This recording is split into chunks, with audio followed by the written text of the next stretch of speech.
is Elias Larralde, and I'm an archival assistant here at the Center for Creative Photography. So these items came from a conference Harold attended in 1970, and the conference was with the Society of Photographic Education.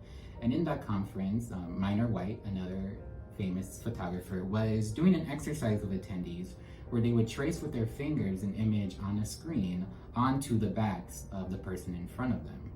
So Harold was trying to his best to sensitively trace the image onto the person in front of him, but he was preoccupied because behind him, someone was mauling him, as he said, and being very clumsy with the exercise.